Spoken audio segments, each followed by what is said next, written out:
5 डिसेंबर रोजी कापूरवाडी राबोडी पोलीस स्टेशनच्या हद्दीमध्ये रात्री 11:30-12च्या दरम्यान जबरी चोरीचा प्रकार घडला।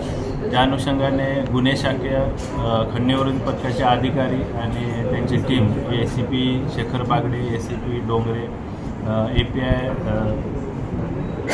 तारमळे, कापडनीस, API आणि PSI राठोड, PSI तावडे आणि त्यांच्या टीमनं सदर गुन्ह्याचा तपास केला। यामध्ये फिर्यादी सुनीता पिल्ले या उल्हासनगरवरून मुंबई विमानतळाकडे रात्रीच्या वेळी जात होते।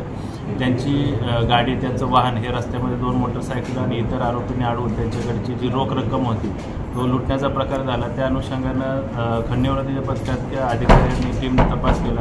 त्यामध्ये अद्याप एकूण 6 आरोपींना अटक करण्यात आलेली आहे आणि एक विधी संघर्षग्रस्त बालक ताब्यामध्ये आहे। या गुन्ह्यामध्ये अद्यापर्यंत 21,97,000चा मुद्देमाल जप्त केलेला आहे। त्यामध्ये एक इर्टिगा कार, 2 मोटरसायकल, एक गावठी कट्टा आणि रोख रक्कम 7.5 लाख, ज्यामध्ये 1 लाख भारतीय चलनातील नोटा आहेत आणि 7.5 लाखाच्या दुबईच्या दिनार चलनाच्या नोटा आहेत। असा अद्यापर्यंत एकूण तपास सुरू आहे। याच्यामध्ये प्रेम हरचंदानी याला अटकपूर्व जामीन मंजूर झालेला जो मुख्य आरोपी आहे आणि ह्या एकूण 6 आरोपीपैकी नीता नावाची जी महिला आरोपी आहे तिनं या संपूर्ण प्रकरणाची टीप दिलेली आहे। ती फिर्यादी सुनीता पिल्ले यांच्या परिचित आहे, ओळखीची आहे। तिनं त्या संपूर्ण प्रकरणाची टीप दिलेली आहे आणि गुन्हा घडवून आणलेला असं प्राथमिक तपासामध्ये निष्पन्न झालेलं आहे।